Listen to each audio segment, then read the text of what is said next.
बात करते हैं अप्रूवल की। तो जो पहली अप्रूवल होती है वो WMI नंबर की होती है, यानी वर्ल्ड मैन्युफैक्चरर आइडेंटिफाई की होती है। ये यूएस में बैठी हुई एक बॉडी है और भारत में अगर WMI नंबर की आपको ज़रूरत है तो ब्यूरो ऑफ इंडियन स्टैंडर्ड यानी BIS के थ्रू आपको अप्लाई करना होता है।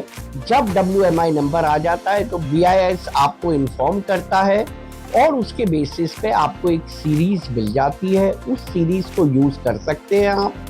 2 व्हीलर, 3 व्हीलर, 4 व्हीलर, ये सब इस सीरीज में कवर होता है अगर आपने इन सब के लिए अप्लाई किया है। और सीरीज में आप अपने हिसाब से कुछ डिजिट्स को इनपुट कर सकते हैं डिफरेंशिएटर क्रिएट करने के लिए। WMI नंबर के बाद जो अप्रूवल आती है वो अप्रूवल आती है टाइप टेस्ट की और व्हीकल के टेस्ट।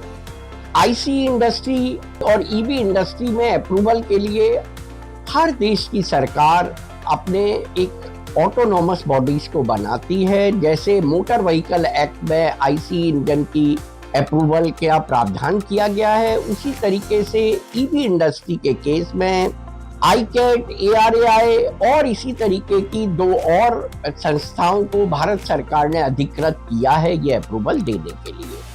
WMI और ये जो अप्रूवल आपकी टाइप टेस्ट और व्हीकल टेस्ट की होती है ये पैरेलली चल सकती है।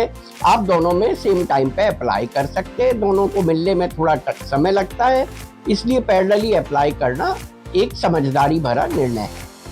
इसके बाद जो तीसरी अप्रूवल आती है वो जिस स्टेट में भी आप अपने व्हीकल को चलाना चाहते हैं उस स्टेट की ट्रांसपोर्ट अथॉरिटी से आपको अप्रूवल लेनी होती है।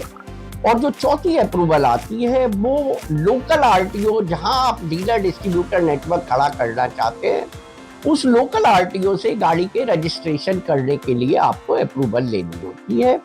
ये 4 अप्रूवल्स हैं जिसमें कि इलेक्ट्रिक व्हीकल की टेस्टिंग वाली जो अप्रूवल है वो डिफरेंट होती है ICE के मुकाबले, बट उसके अलावा जो 3 अप्रूवल हैं वो दोनों केस में सेम होती है।